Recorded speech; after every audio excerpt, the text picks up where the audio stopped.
नमस्कार, मैं विनेश यादव। आप देख रहे हैं हमारा YouTube channel Vinesh Yadav Indian. आज आप सभी से उस मुद्दे पर बात करूंगा जिस मुद्दे पर लोग बोलने से डरते हैं, जिस मुद्दे को उठाने से लोग डरते हैं। मैं बात करूंगा चुनाव आने से पहले की ज़िंदगी और चुनाव बीत जाने के बाद नेताओं की ज़िंदगी के बारे में। चुनाव जब जब आता है तब तब आम जनता को सिर्फ वादे और वादों के अलावा कुछ नहीं मिलता, चाहे वो बिहार का चुनाव हो, चाहे वो किसी भी स्टेट का चुनाव हो। आज बिहार में चुनाव है, बिहार में देश के सभी नेता, सभी मंत्री, सब लोग जा रहे हैं, आ रहे हैं। बिहार के नेताओं ने जो जो वादे किए, एक से एक वादा कर रहे हैं कि बिहार में अगर अब की बार हम जीते तो ये कर देंगे, वो कर देंगे। लेकिन किसी ने आज तक ये बात नहीं किया कि बिहार के जो गरीब बाहर किसी स्टेट में पलायन कर रहे हैं, देश के अलग अलग स्टेटों में पलायन कर रहे हैं, उन पलायन को कब रोका जाएगा। बिहार का नेता कोई ये बात नहीं कर रहा है कि जो हमारे देश के मजदूर, जो हमारे देश के कारीगर अलग अलग राज्यों में जाके उन राज्यों की अर्थव्यवस्था में बदलाव करते हैं, अगर वही मजदूर बिहार के लिए काम करेंगे तो यहाँ की अर्थव्यवस्था कैसी होगी, यहाँ का वित्तीय कोष कितना बढ़ेगा। लेकिन ये बात नेताओं को हजम नहीं हो रही है। आज आप पंजाब चले जाइए, गुजरात चले जाइए, दिल्ली चले जाइए, वहाँ हर एक फैक्ट्री में आपको बिहारी दिखेगा, हर एक फैक्ट्री में वहाँ आपको बिहारी दिखेगा, चाहे वो कूड़ा भरता हुआ, चाहे वो काम करता हुआ। और नौकरी में तो इतने लीन हैं कि आप पंजाब चले जाइए, लुधियाना चले जाइए, कहीं भी चले जाइए, अहमदाबाद चले जाइए, दिल्ली चले जाइए, झोपड़पट्टियों में 1500 1000 के रूमों में आपको बिहारी रहते हुए दिखेंगे। ये गलती उनकी नहीं है, गलती उनके द्वारा चुनी गई सरकार की है।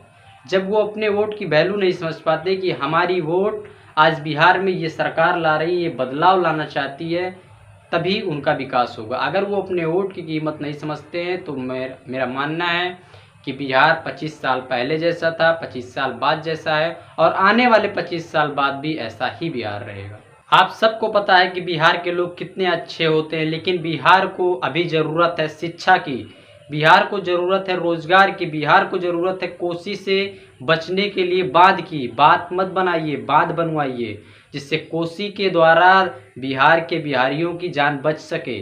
आप बात बना रहे हैं कि मैं ऐसा कर दूंगा, वैसा कर दूंगा, ऐसा कर दूंगा।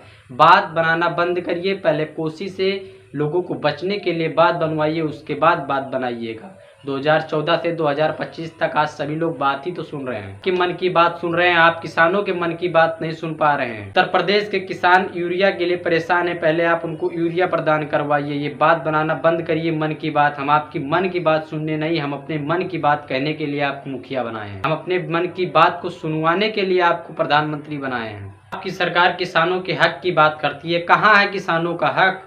यूरिया किसान को मिल नहीं रहा है, लाइनों में खड़े खड़े दिन से सुबह से रात हो जाती है, लेकिन यूरिया नहीं मिल पा रहा है। क्या वो किसानों का हक है कि लाइनों में लगे? खुद की यूरिया के लिए, खेतों में हरे भरे बनाने के लिए वो यूरिया के लिए लाइनों में लग रही है, लंबी कतारों में लग रहे हैं। कई लोग वहीं बेहोश हो जा रहे हैं, कई लोगों को खाद मिल ही नहीं पा रहा है। खेत कैसे हरे भरे होंगे, खेत कैसे सुनहरे दिखेंगे? जब किसानों के खेतों में अनाज नहीं उगेगा तो जो बाहर रह रहे हैं उनको अनाज कहाँ से प्रदान होगा? क्या खाएगा भारत, कैसे बढ़ेगा भारत? इस पे सोचने की जरूरत है। अगर ऐसे ही सोच रहा तो जो आपने विकसित भारत का नया मॉड्यूल प्रदान किया है, विकसित भारत नहीं हो पाएगा। आप अपने सोच को बदलिए, कार्य करने के ढंग को बदलिए और देश को विकसित भारत बनाने का जो आपने लक्ष्य लिया है उसको साकार करिए।